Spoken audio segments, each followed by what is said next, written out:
আসসালামু আলাইকুম। আমি বরাবরই আমার প্রত্যেকটা ভিডিওতে বলি, মধ্যপ্রাচ্য থেকে অনেক ভাই আমার নিউজ শোনেন। আপনাদের সাথে আমার কোনো রকম খারাপ সম্পর্ক নাই। তো যখন মাঝে মাঝে নিউজটা করি, দেখেন কাতার বলেন, সৌদি আরব বলেন, প্রত্যেকটা আরব রাষ্ট্র যারাই আছে, তাদের ব্যাপারে আমার পার্সোনালি কোনো রকম শত্রুতা দুশ্মনী নাই। যেহেতু মধ্যপ্রাচ্যের এই দেশগুলোতে আপনারা বসবাস করেন, এই জন্য ভালোবাসা।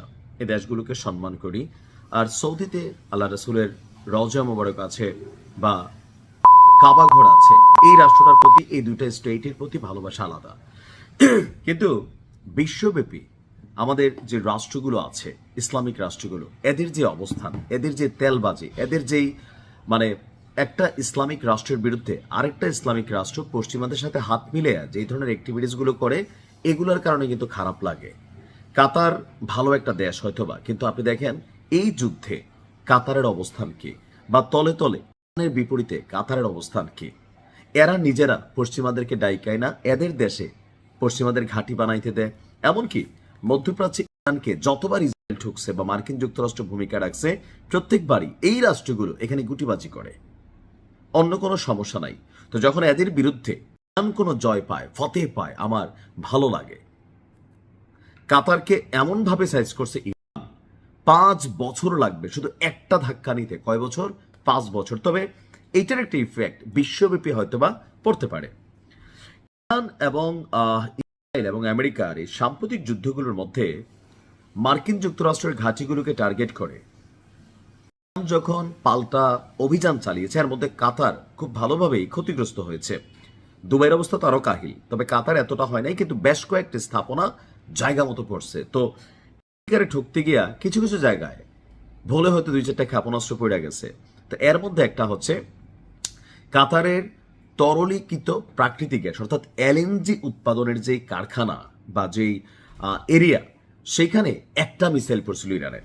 আর এতেই 17% কাতারের টোটাল এলএনজি উৎপাদনের 17% সক্ষমতা কমে গেছে, যা পুরোপুরি পুনরুদ্ধারে, অর্থাৎ কাতার যেই লেভেলে এলএনজি উৎপাদন করত বা ধরেন এটাকে রপ্তানি করত, তো সেই জায়গায় ফিরে যেতে 3 থেকে 5 বছর সময় লাগবে বলে জানিয়েছে কাতার এনার্জির প্রধান নির্বাহী যিনি আছেন সাদ আল কাবি।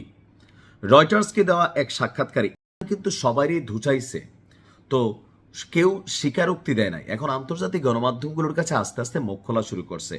কাতার বলছে যে তাদের যেই স্থাপনাগুলো ক্ষতিগ্রস্ত হয়েছে, এর মধ্যে কোম্পানির বড় অংশের রপ্তানি সক্ষমতা কমিয়ে দিয়েছে।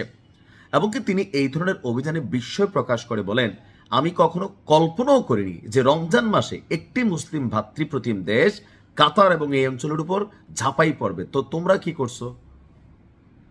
মানে ইরানের উপর সবাই ঝাঁপাই পড়ছে, তো তোমরা কি করছো? তোমরা তোমাদের ভূমি থেকে মার্কিন যুক্তরাষ্ট্রকে সহযোগিতা করতেছে। এমনকি রিপোর্টগুলো বলতেছে কাতার, সৌদি আরব গোপনে বারবার ট্রাম্পকে বলতেছিল যে ভাই আসেন আসেন। সৌদির যুবরাজের আরেকটা নিউজ দিচ্ছি, পরের নিউজে বুঝবেন। দেখেন, আমি শিয়া বুঝি না, আমি সুন্নি বুঝি না, আমি এত কিছু বুঝি না, আমি শুধু এতটুকু বুঝি একটা রাইজিং স্টার ছিল। পাকিস্তানের নিউজটা দেখছেন না?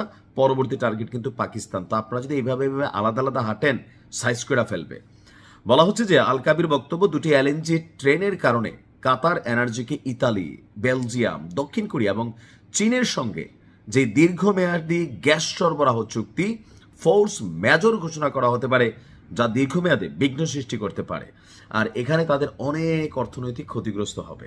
অর্থাৎ এক ধাক্কায় কাতার 5 বছর পিছিয়ে গেছে। আমরা বলি না যে এগুলাকে উৎসাহিত করি না, কিন্তু যখন বিপরীতে এই ভূমিগুলো ব্যবহৃত হয়, তো ভাই পাল্টা জবাব দিবেই। চুপ থাকবে? আপনি থাকবেন? ফেসবুকে একটা ভিডিও আপনার বিপরীতে গেলে তো 5টা গালি দেন, আর হাতে মেশিন আছে, মারবেই।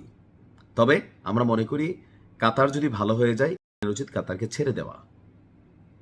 ভালো থাকুন। আসসালামু আলাইকুম।